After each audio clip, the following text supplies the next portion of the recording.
For ways that you can support the people of Ukraine, please check the show notes. We've included some links to organizations which are helping refugees, providing medical aid, supporting the Ukrainian military, or covering the war. Thank you. I'm escaping to the one place that hasn't been corrupted by capitalism.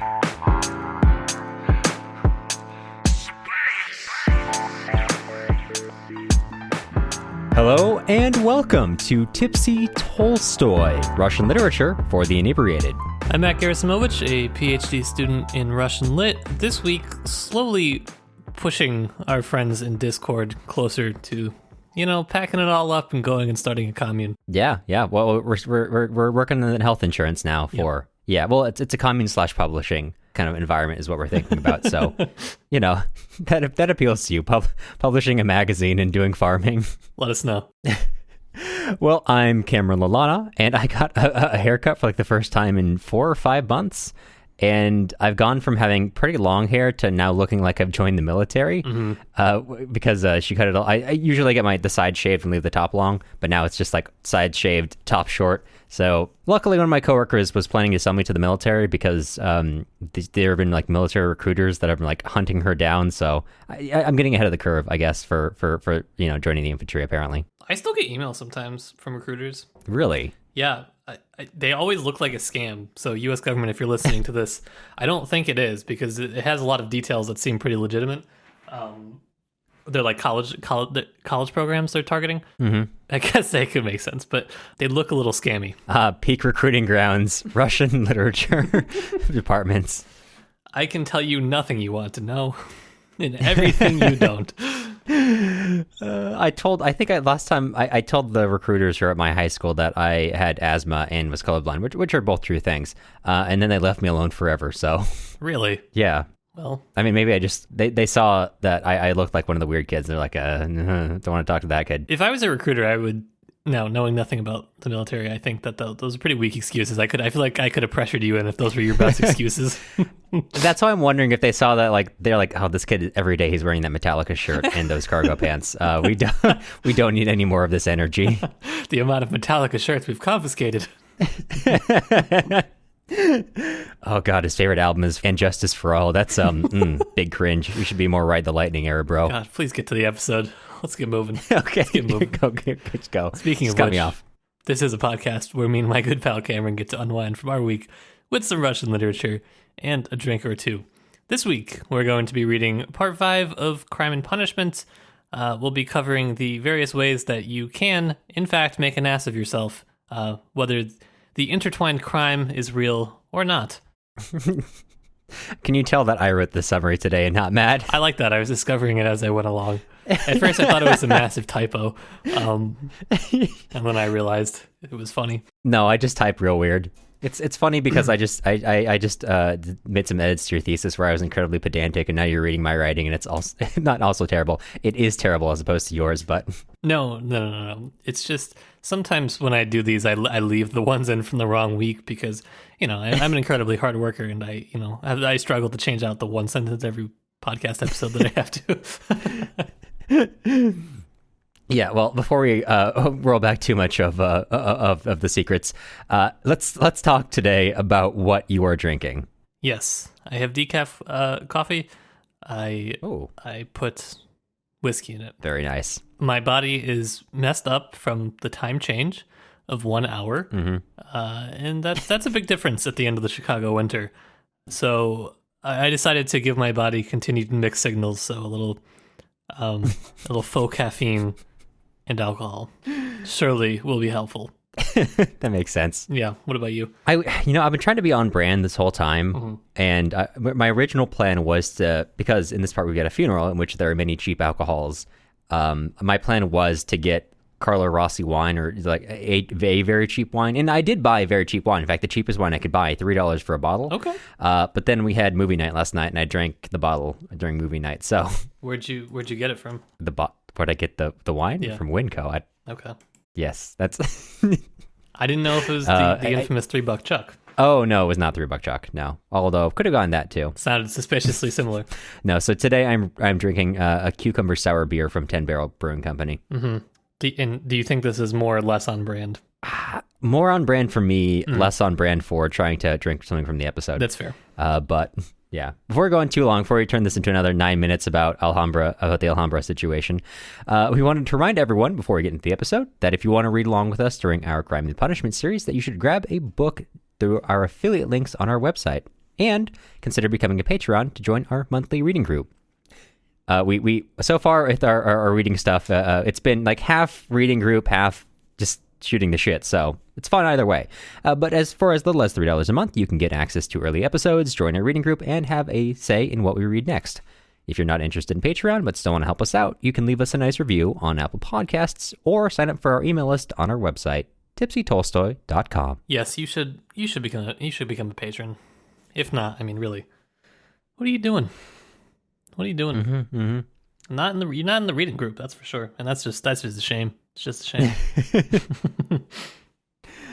Yes. So this week, this is interesting because a lot of the parts going in so far, I have to say, Matt. Yeah. They've felt like, oh my God, so much happened in these 80 pages. Mm-hmm. This part is the exact opposite. There's like, you read 80 pages and like, wow, so little happened in these 80 pages. Yeah. And to be clear, I think in any other book, you'd be like, this is a normal amount of things to happen in these 80 pages, but I'm so used to like sitting down at the end of the week and writing the preparatory summary for this and being like, oh my God, how did this all happen in this one part? And now I'm looking at this and being like, wait, did I miss something? This can't possibly be everything that happened. This is like 1 hour in one day. Yeah. I think part of it is the fact that like literally all of it is just conversation. That's true. So, it's all right. Yeah. No, it's interesting, and we'll get into it. So let's talk about what happens. Let's talk about our favorite people, Luzhin and Lebeziatnikov. I can't remember if we brought Lebeziatnikov up before. He's appeared in a couple places. He's one of the lodgers in the apartment that Madame Rizlik, that Katerina Ivanovna lives in. And in fact, he's one of the, really his main part in the story so far is he's one of the voices who got Sonia driven out of that apartment when she, took up the yellow card. So everybody's favorite character, Lebeziatnikov, who has only contributed good things so far, and Luzhin. So we join them as they're going about their day, and Luzhin's just kind of sitting around the apartment and thinking. And the reason why they're together is because Luzhin came to Petersburg to, like we've discussed before, set some affairs in order, do some business, and he's really wanted to get a feel for what people believe. So far, because he sees kind of Petersburg as the bastion for like what the new ideas are. And so far, he's represented himself as on the vanguard of those ideas. But now that we're sitting with him as he's thinking about it, we find out that really he actually mostly hates those ideas. And he's really just coming to Petersburg to make sure that none of them are going to be dangerous to him financially or personally. So as he's going through that, he's also still really mad about the fact that Dunya is probably going to call off the wedding. And he's not mad about that. He's mad about the fact that the apartment which he's rented, which is currently being redecorated, which is why he's staying with Lebeziatnikov instead of living there. He's like, the person I rented from, they're probably not gonna terminate this contract, even though may not even go through with this marriage anymore. And he's like, can I find someone else to marry? Because I've already bought all the furniture. And then he's like, wait a minute, I probably shouldn't get married only for the furniture, which may be the only reasonable thought that Luzhin I think so. ever has. Yeah, so far that's about the only one that I've agreed with, which is, yes, you probably shouldn't do that. Yeah. Yeah, so obviously, 10 out of 10 here for Luzhin.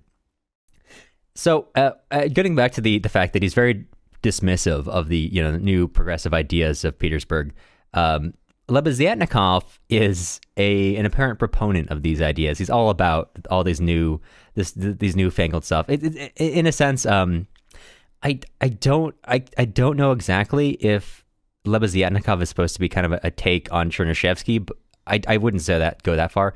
I do think Lebeziatnikov is kind of a collective representation of how Dostoevsky maybe felt about the kind of ideas that Chernyshevsky and his intellectual ilk were putting forth. Well, you got to keep in mind, too, that this was written after Chernyshevsky's What Is to Be Done and Turgenev's Fathers and Children. So I think, like you're saying, it's kind of Dostoevsky's take on these two very influential stories. Yeah. And the reason why I guess I would tie it to Chernyshevsky specifically, and especially What Is to Be Done, is a lot of the ideas that are discussed are Lebeziatnikov's views on the commune, free and open marriages, all that kind of stuff, which is a feature of What Is to Be Done. Yeah, a lot of things are discussed. Lebeziatnikov is telling Lushin, for example, like, oh, you should go ahead and marry Dunya anyway. And, if she falls in love with someone else, that's just part of it. That means she trusts you if she tells you that that's happening. And then Lushin is like, very bitterly, like, you don't really understand, you youth. Well, not really like that. He obviously detests Lebeziatnikov, but he kind of pretends that he doesn't because Lebeziatnikov is giving him a place to live.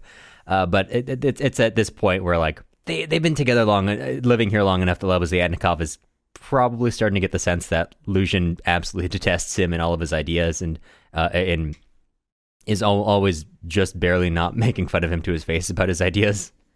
And they're both just such idiots throughout their argument as well. Yeah. Yeah, that's an important thing to note, is that Lebeziatnikov, he's portrayed as definitely intellectually wanting, but Lushin also really doesn't have anything to say back to him. He's just kind of rolling his eyes at it and be like, I can't believe he really believes that. So naive. But neither of them are really putting forth neither of them are really having a great conversation here. No, it's mostly a train wreck for like 20 pages. Yeah, but funny along the way. Mm-hmm. So after they have had this long discussion, Lushin notes to himself that he was invited to the funeral for Marmeladov. Katerina Ivanovna has met him, and because, again, he's living in her building, and he is kind of like this. There's something to note about this building is it's not a super high class place, so it's a lot of, it's a lot of people. No one like really rich. Lushin is the closest thing there to someone who's like rich and famous, I guess. So Katerina Ivanovna, upon seeing him, is kind of like, she has that respect for authority, remembering that she is the daughter of, I want to say, a major, but she kind of comes from a little bit of a higher class. So seeing him, she kind of immediately connects with him previously and has invited him to the funeral because she wants to have some sense of like that previous class that she had when she was younger. And so both he and Lebeziatnikov are both invited. Neither of them really plan to attend this. They're like, it's kind of below us. Lushin invites, Lushin asks Lebeziatnikov to invite Sonia up because she's there helping to plan for the funeral, or it's going to be more of a wake, really. And so he's like, oh, come get her up here. And also Lushin he further makes fun of Lebeziatnikov because it's quite apparent that Lebeziatnikov is quite attracted to Sonia, and Lushin quite keeps like making fun of him for it, and Lebeziatnikov keeps defending himself on the grounds that no, it's really just a purely intellectual engagement with her that I'm interested in. And if she chose to say, like strike up a relationship, of course I'd be happy about it, but it's not really my intent. Nice guys, man. I was listening to the audiobook of this, and it was the worst thing it was the worst part to listen to, because after every like pointed comment by Lushin, the narrator in the audiobook would mimic all of his speech patterns going, heh, heh, heh. And I really did not like it. I really didn't enjoy it. Oh my God, that sounds horrible. Mm-hmm. Oh wow! I know he laughs a lot in this part, but he laughs a lot. Don't love that. Usually I can't focus with audiobooks, but this would constantly be bringing my attention back to how much I hated my own existence. Everything's going fine, then suddenly, and then Lushin laughed. Yeah, it was uncomfy. So Lebeziatnikov does carry through with Lushin's request, and he invites Sonia up. And Lushin talks to her and says, hey, I know your mom has talked about, I've talked to your mom, and I've talked her through how she can maybe start to pick up a salary from the government, and some things that might be available to her to help make sure that you can take care of the family and get some more money. And, says, don't worry about it. I'm going to make sure that you and your mother and your siblings are okay. And he's like, he hands her some money. And so, and he gives her a 10 ruble note and says, here, like, take this for now, to help pay for expenses today. It's as a side note, he's also been counting money all morning. So he's had a bunch of money on the table, which Lushin has also been doing to make fun of Lebeziatnikov, because Lebeziatnikov is against, profit as an incentive to anything, but he enjoys just taunting Lebeziatnikov with how much money he has. Just kind of like a fun boys' day, you know? Yeah. And when he comes after he escorts Sonia out, it's actually worth noting here. This has been very illusion-centered perspective. This is actually an interesting narrative technique that Dostoevsky's been using, where we're almost entirely from his perspective and his thoughts, but there's also a couple objective things happening there, or like being described, in which he keeps thinking, "Wow, I'm making Sonia so comfortable," and like the next part is Sonia could not look him in the eyes because she was so terrified, and kept trying to jump up and leave, and he kept pulling her back to the chair and sitting her down. And the very next sentence is Lucian thinking, "Wow, yeah, I'm so good at this. I'm really making her feel very comfortable," which is interesting. I guess not even for Lucian, you don't need to worry about narrative continuity. It's too important to let everyone know this is not what he's thinking is not in fact what is happening here. Just so you know, Cameron's on the pro Lucian camp. No, not pro Lucian. Just I think it's interesting that the narrative is like really wants you to be sure that what Lucian's thinking is not correct. Yeah. As it should. So he comes back and he kind of finishes up with that conversation, and Lebeziatnikov kind of comes over when Lucian has asked Lebeziatnikov to stay there the whole time because, you know, he's a very normal person. And Lebeziatnikov kind of claps him on the back and is like, "Good for you. I know you really, you know, I don't usually approve of charity because it's, you know, it's not a measure that's systematic, but in this particular case, you know, I can understand why you'd give that money to her, and I think that was the right thing to do." He's actually like very pro Lucian, which is interesting because up to this point it's been very tense for them. So we go from there to joining Katerina Ivanovna downstairs, who's preparing for Marmeladov's funeral, and we're kind of going through the days and all the things that have beset her. You know, that Amalia Ivanovna, their landlord, has been, you know, trying to help. She's been doing she actually has been doing all the cooking for the events. And there's a I don't think that they give this guy a name, but there's one of their neighbors who is, I think, referred to as the Pole, at least in my copy the whole time, is running around helping her out, and he's like doing a lot of the things for her. And we learn more about Katerina Ivanovna's habits, which are, when she meets someone, she kind of sees the best in them. So she'll immediately take them around to everyone and be like, "Oh, you know, thank goodness for this guy or Amalia Ivanovna.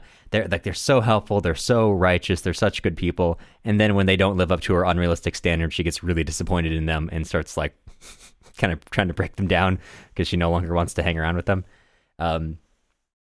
And she invites everyone in the building, you know, people out in the street, all her neighbors. And it turns out to be a bust because almost no one attends, especially the ones that Katerina Ivanovna had wanted to attend. So basically, it's really just Amalia Ivanovna, you know, her neighbor, who's their Polish neighbor, who has brought some of his friends who Katerina Ivanovna does not know, and then a couple other. There's like, no way that she wanted that person to attend just based on the fact that the descriptor is the Pole. You know? Yeah. Not a great sign. Yeah. Oh, yeah, well, no, she definitely doesn't want them to attend because she spends the entire dinner making fun of. She was like, "Don't you Poles steal anything?" So to their face. So I love house guests. So yeah, there's that. So there are a couple of the people who are from the building who are all really just there to see things go down in flames. They don't care. They just want to get drunk for free.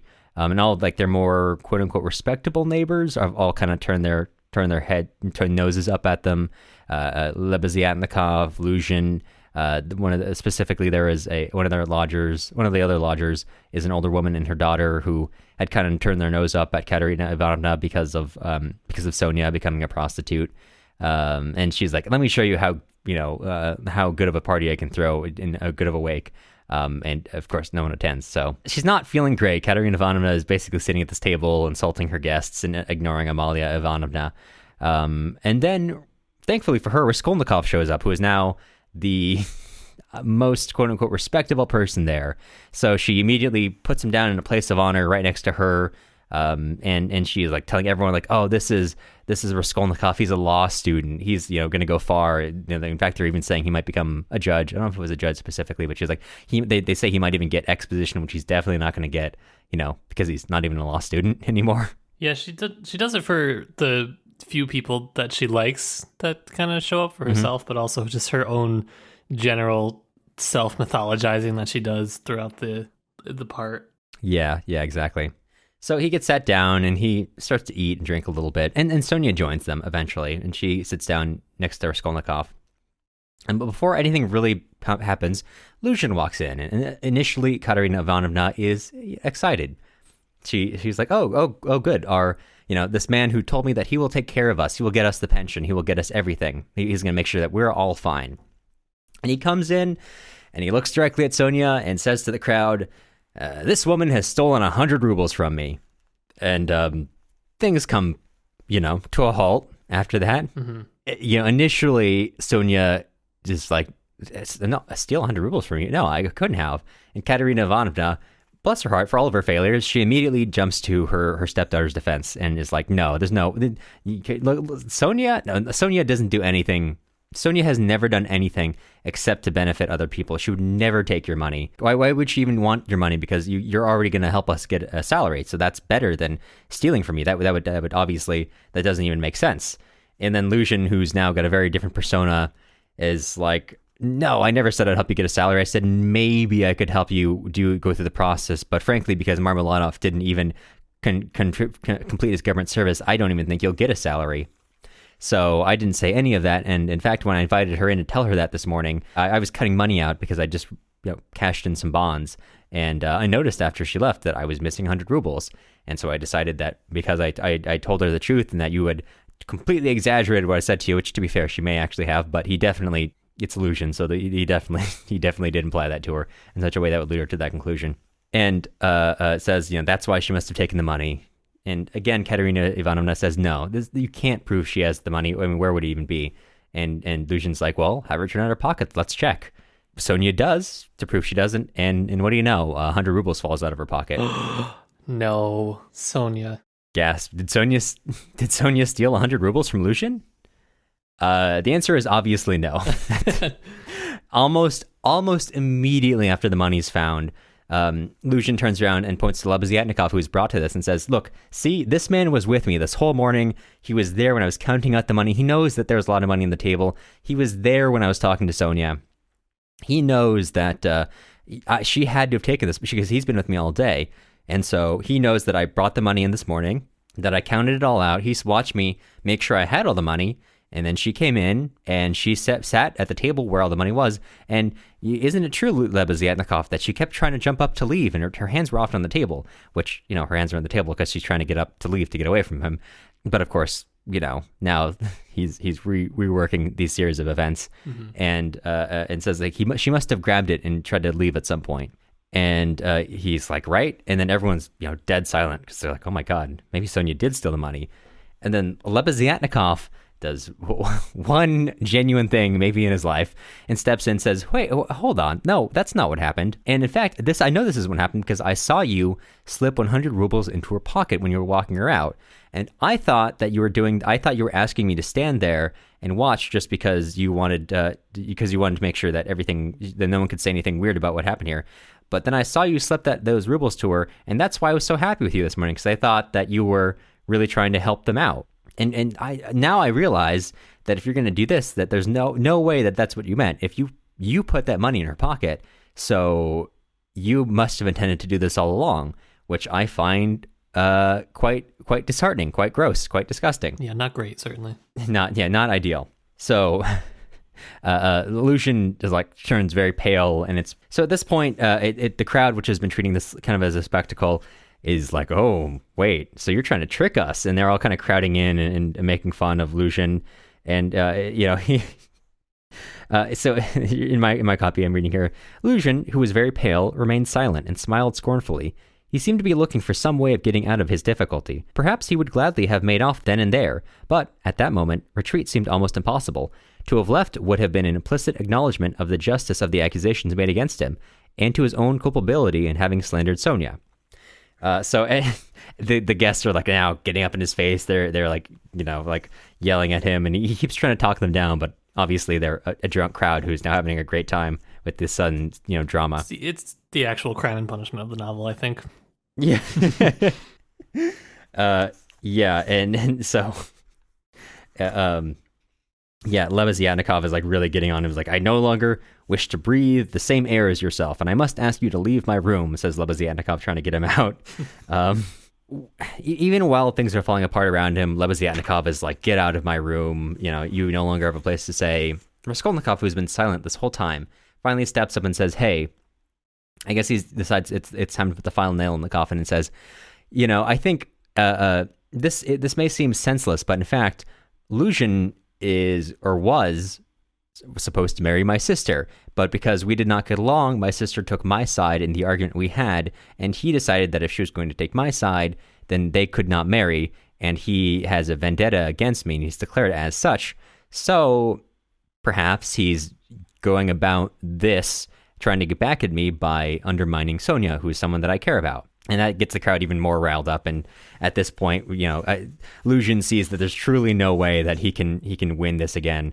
So he begins to kind of get out of the party. Not least of all because now the crowd's getting a little wild. One of the guests picks up a glass and after hearing this throws it at Luzhin, and it misses. Luzhin hits another guest, and so everyone's starting to lose their minds now. So he's like, okay, it's time for me to get out. Not least of all because Katerina Ivanovna has finally lost it, is screaming at him to get out. It's utter chaos at this point. It's a great party. It's one. Yeah, and it's a great party. Yeah. And it's going so well that Sonia takes off and runs away from this whole event. Raskolnikov, after staying a little bit longer to watch what's happening, to watch the world burn, and he's now looking at. You watch the world burn, just seeing the children, pull in, like all of Katerina Ivanovna's kids, just like cowering in a corner and crying. He's like, okay, I've done my business here. I'm gonna go hang out with Sonia now. So he goes to Sonia's room and Madame Rieslich's apartment, and he kind of sits down with her and says, "Hey, remember what I said to you yesterday?" First of all, she kind of comes in and she's like, "Oh, thank God you're here. Like, what would I have done without you?" And actually, she would have been fine because Lebeziatnikov had already proven Luzhin to be wrong. In fact, trying to trick everyone. But that's neither here nor there. And he sits down and is like, "Okay, Sonia, I know it's like some really awful things just happened to you. That being said, let's talk about me." And he basically is he in such a way he is kind of implying that like Sonia should. When he starts talking to her, he's kind of implying that she should essentially not associate with him. And so he's getting into this conversation in just the most sensitive way possible when he says to her, I'm speaking seriously. Suppose, Sonia, that you had been previously aware of Luzhin's intentions, and that you had known his projects meant to bring about the ruin of Katerina Ivanovna and her children, to say nothing of your own. Suppose that as a consequence, Polenka should be condemned to a life like your own. Suppose such to be the case, and it were to depend on either you to annihilate Luzhin, thereby saving Katerina Ivanovna and her family, or let Luzhin continue his infamous machinations. What would you decide upon? I am anxious to know. And Sonia is like, I can't answer that question. Why would you even ask that? Which is a fair response. And he keeps pushing her, and she's like, she won't answer the question because this is not how she thinks. And she says, like, tell me, like, Raskolnikov, just come out, say what you mean to say. And he can't, and he's just like, I can't, I don't know how to say this. And he says, look, I told you yesterday that today I was going to come and tell you who killed the pawnbroker in Lizaveta. And he for the next couple of pages, he keeps implying that, like, I know who it is. And she's wants to see the best in Raskolnikov, so she keeps not believing him until he's like, really, like, no, you keep trying, you can get it. You know who killed Lizaveta, until she understands it and kind of falls down into her bed and really seems to know not what to do, until later she kind of like jumps up and exclaims, "You are lost!" And rising suddenly, she threw herself on his neck and kissed him, lavishing tenderness on him. Not the response I was expecting. Raskolnikov broke away with a sad smile, looked at this girl. "I don't understand you, Sonia. You kissed me after I told you that." And she says, "No, at this moment there can't be a more unhappy man on earth than you are." What? I mean, fair enough. That might be the truth. And he says, asks her, like, won't you forsake me now knowing this? And she says, "No, I shall follow you everywhere. And why haven't I known sooner? Why didn't you come before?" So I'm just highlighting that because that's going to, her kind of dedication, her dedicating herself to sticking around with him is going to become, obviously, is going to remain a feature for the rest of the story. So they begin to have it basically a back and forth about it, and she's asking him, okay, well, you clearly want to confess. Why don't you turn yourself in? And Raskolnikov is just like, honestly, I don't know. I don't know why I haven't turned myself in. And they have this dialogue. And she is kind of like bringing him around. She's asking, why would you do this? And he's trying to explain to her, but she really is just not even capable of understanding. And like this mindset of his is totally alien to her. And so she's trying to get him to accept it. And I think he says, okay, I will give myself to the authorities, but it would be better for you never to come visit me in prison. And then she kind of, and her response is to make sure you check if he has a cross, which he does not, and says, here, take mine. She gives him her wood cross and says, we shall mutually go and make atonement, and so shall we mutually wear the cross, basically yoking herself with him for the burden of this crime. And while they're having this conversation, Lebeziatnikov suddenly shows up, which is not something you ever really want in general, and comes and tells them, hey, guys, Katerina Ivanovna is like a little bit... So the thing is, I think she might have lost it a little bit, in the sense that she has now she has dressed up all the children in little outfits, little like kind of street performer outfits, and is now making them perform in the street while she plays music. So things have gone from bad to worse in the time that Sonia has been gone, and so Raskolnikov leaves and goes back home to Dunya and tells her essentially that he's decided to turn himself in and bids her goodbye. Not really telling why he's saying. He's basically just like Dunya, don't worry about it. Razumikin is going to take care of you. Everything's going to be okay. Just goodbye. And he kind of, and she's imploring him, tell him like, what do you mean? Just come on, come back. What's happening? And he takes off and then goes back to help find Sonia and find Sonia and Katerina Ivanovna, and they talk her back inside. And at which point, all of her children and Sonia kind of gather around her while she sings songs and coughs up blood before finally dying. And as while they're kind of waiting for her, while in the aftermath of her death, they're all kind of standing there. Polenka kissing her mother's feet, Sonia clutching, Katerina Ivanovna's body. They're, obviously grieving.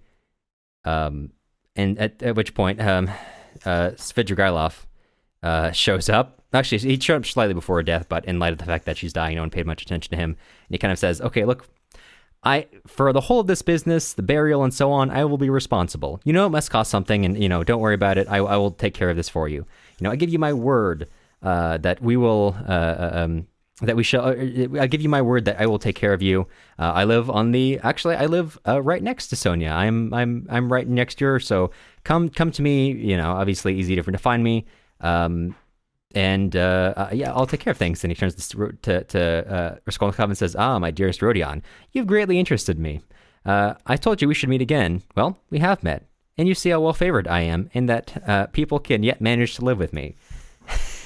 So, we're ending with Svidrigailov just being kind of a dick. Kind of the worst. Not in this case. He's not being the worst, but obviously his intents are not good. So that's what happens in part 4, which is again like I know we spent a long time going over like the particulars because obviously there are a lot of details. It's Dostoevsky. I won't tell you there are never not a lot of details, but on the whole, a lot fewer things happen. That being said, the things that happen are way wilder than every other part, which is incredible because Raskolnikov murders two people with an axe in part 1, and frankly, it doesn't even touch the weirdest things that happen in this book. It's kind of like an asterisk on the general narrative. But before we talk more about the plot, do you want to go on a quick walk over to the Crystal Palace? Yeah, let's pop on over real quick. Beautiful. Maybe. I was going to ask, what is one of the least pleasant sensations? What is? When you take something right out of the oven, like a pie perhaps, and you eat it and you burn the roof of your mouth. It's incredibly uncomfortable. But that is terrible. One way that I prevent that from happening is by using lingo pie, which is not actually a physical pie, but always seems to be at the right temperature for language learning. Lingopi is the world's only language learning application that uses real TV shows and movies to help you learn a new language. They use real TV shows and movies from the language you want to learn. Each show comes with subtitles in the original language, and every word is clickable to give you an instant translation in real time to help you learn. Lingopi is great for all levels, from beginner to advanced, with great content and language learning tools appropriate for everyone. And you probably won't burn your mouth with it. So that's And good. if you try, that's indicative of some deep problems with what's going on. Yeah, so, great. As long as you're not like eating your hardware, everything should be fine. Yes. And our second partner here, this is good, because as you heard from Matt reading the Crime and Punishment cop, if you too want to experience Lucian going, ha, ha, ha, after he tries to like own Lebeziatnikov, you can experience this with Libro.fm, which makes it possible for you to buy audiobooks through your local bookstore. By paying for your monthly membership, or giving an audiobook gift to a friend, or even just buying the audiobooks for yourself or your org, Libro.fm splits the profits from your purchase with your local bookstore. They've got many of the books we've read readily available on their site, including, as we've mentioned, Crime and Punishment. Check the show notes for more information. All right. Now we walk back to our uncompromised analysis. Mm-hmm. Yeah. So, like I said, weird part. It's our first Razumikin list chapter, Yeah, that's true. which And this, we see what happens with that the moment Razumikin Yeah, is it's not in the chaos. chapter. Lucian shows up. He tries to frame Sonia. Katerina Ivanovna's whole event is a bust. She kind of, in her last moments of life, detaches a little bit and makes her children perform on the street. it's not a great one. Yeah. Normally at this point I'm like, what stands out to you about this? But honestly, like, it's hard for me to pin something down. It's just a wild ride from beginning to end. And interesting that they spent so long setting up that the bit with Lucian, like trying to set up Sonia, which is, it's a large part in chapter 1 of him counting out the money and everything and getting Sonia in and making a big deal to make sure Lebeziatnikov is there for the whole conversation. And he comes in, they have many pages of dialogue back and forth of Katerina Ivanovna defending Sonia and insisting she couldn't possibly have done this before revealing that, oh no, maybe she did do it. And then Lebeziatnikov, like within a line of Lucian being like, aha, so this is provable, right? Being, no, this is absolutely not what happened. In fact, here's the whole truth. The truth that we as readers actually don't get until Lebeziatnikov comes out and says it, because it's not mentioned in the narrative that he did give her the money. It just sets up the pieces for you to understand it. Which I guess maybe going back to my earlier note that like the text is both like reflective of his thoughts and a little bit of reality. We kind of get a mixture of that where I don't know, maybe some of his understanding kind of edits out the fact that he put the money in her pocket, which isn't mentioned. Mm-hmm. I think it's just kind of his character and his worldview. It's kind of almost filtered through that same lens that you can kind of reason your way into people owing you things, or that you can make people kind of logically deduce their way in a way that's terrible and not really based on anything, just kind of circumstance and whatnot for a personal gain. And yeah, really just least favorite character. Everyone's least favorite character with good reason. I guess it shows. It's like it expands the list of people of worldviews that Dostoevsky doesn't love. You got the rationalist of like Lebeziatnikov, who's it got some underlying problems. Obviously, he was helped force Sonia out of her living situation, but ends up being in general more of a buffoon who intends good, versus people like Svidrigailov and Lucian, who cynically interact with new ideologies, if only to cover up for their inherent just desire to get benefits for themselves over everything else, in like complete, I guess, the solipsistic worldview. Which I guess I think we talked about this before, that in a way Raskolnikov and Lucian and maybe Svidrigailov aren't like, obviously Raskolnikov's morals are a little bit weird enough to lead him to commit murder, but he's not as generally manipulative as Lucian and Svidrigailov are. So his like sense of his attempt at rationalism is kind of undercut by his kind of inherent sort of Dostoevskian humanity, I guess I would call it, versus their solipsistic, manipulativeness. I like I think so I know you're mentioning Chernyshevsky earlier, but I think when he's characterizing Lebeziatnikov, and he has really quite a lot of things to say, as the narrator, calling him one of the half-educated idiots who attach themselves to the idea most in fashion only to vulgarize it, and who caricature every cause they serve, however sincerely, was a really funny characterization that I think forms the basis of Fathers and Children by Turgenev, which is basically just one of the reasons that people did not like it when it came out, was everybody felt that it was a caricature of the groups of people that it was discussing, and that it wasn't actually didn't actually represent, maybe in the I don't know, in the truest form, right, who it was critiquing, but maybe. Yeah. It takes that, makes it genuine. Bizarra feels like an attempt to kind of grapple with those ideas of nihilism and like the preludes to what would become rationalism and socialism in late imperial society.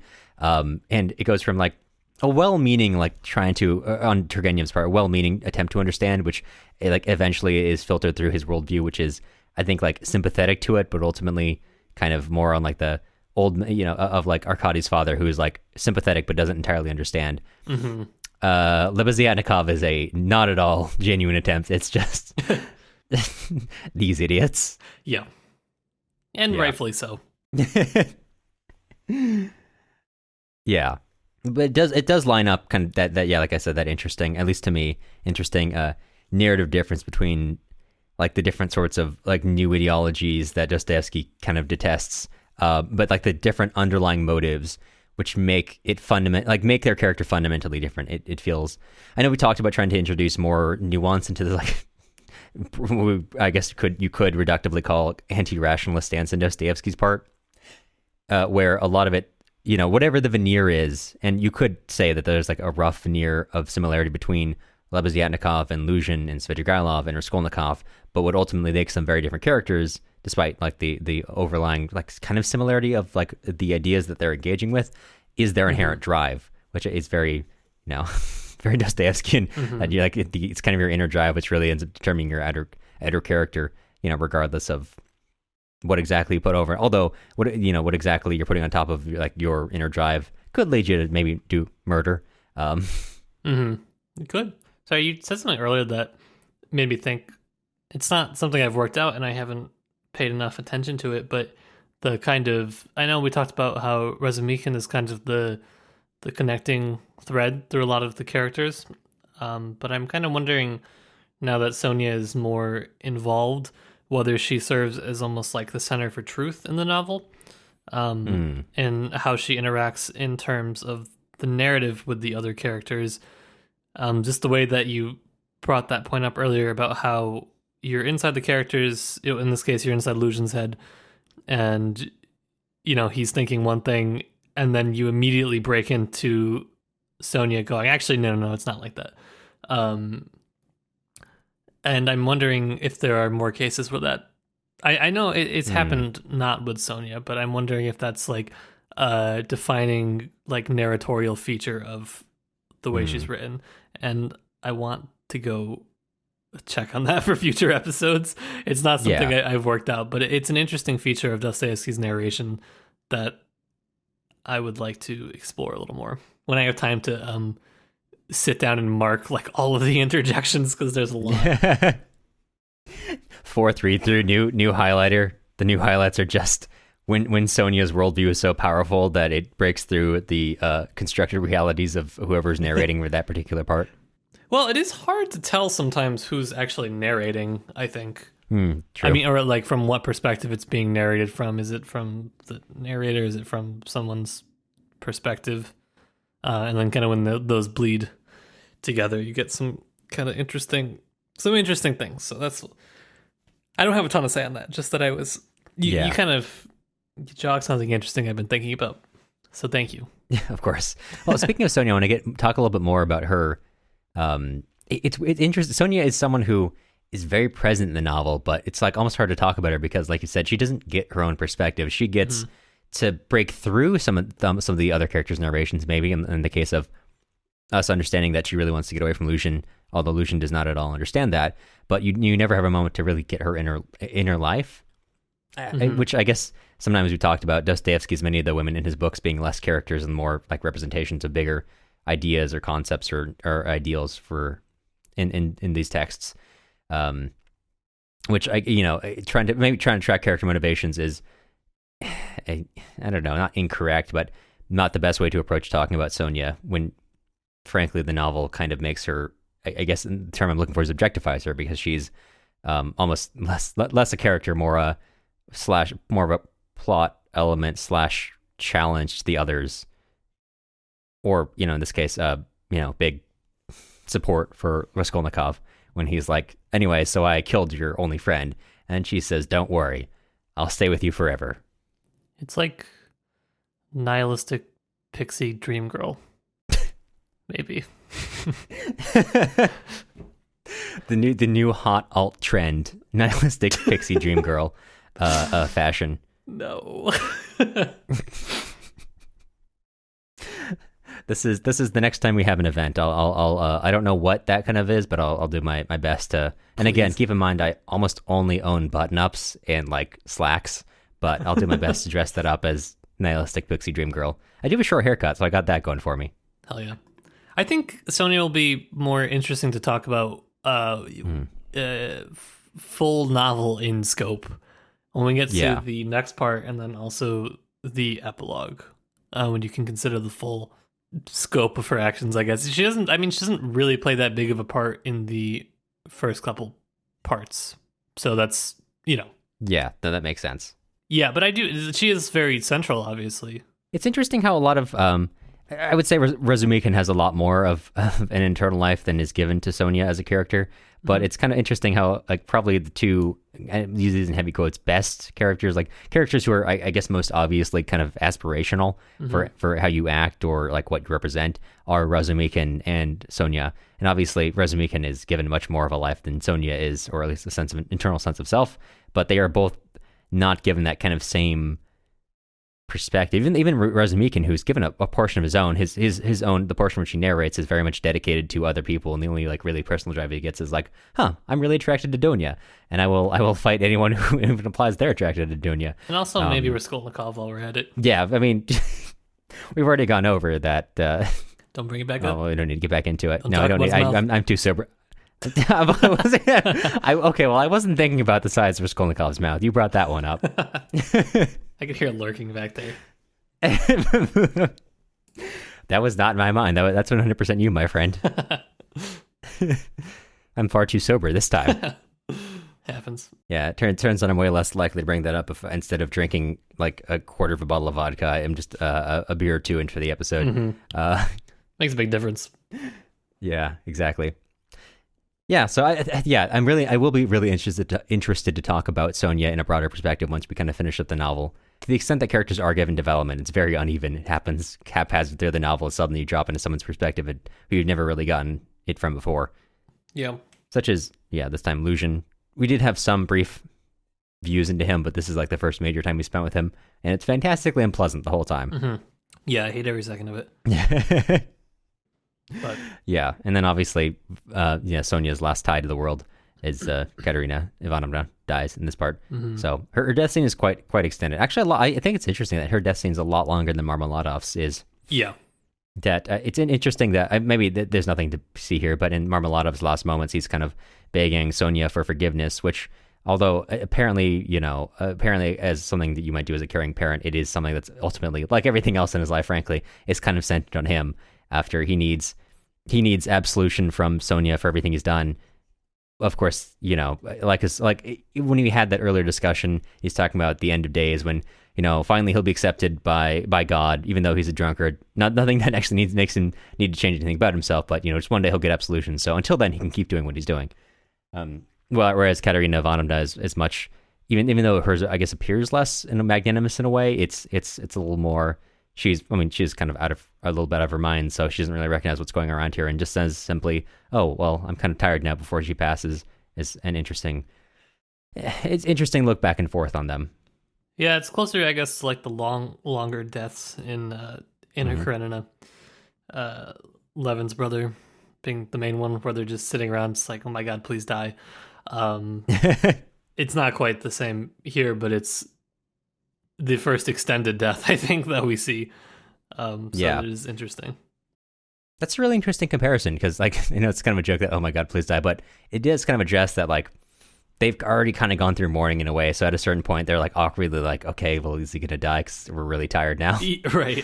We've kind of gone through mourning. And this one, it really doesn't engage with that. It's really it's kind of horrible the whole way through as she's singing various songs from her childhood. And like, just, it's like many things that Dostoevsky writes, it's kind of a rough read because at no point is there that kind of Tolstoyan, okay, we've had our moment of grieving. Obviously we feel really, really bad that we've had that moment, but like, that's kind of how our emotions have gone to a really genuine, like, wow, this is terrible the whole way through.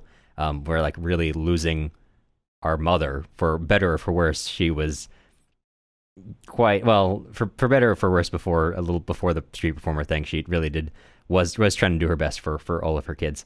Even though she definitely put,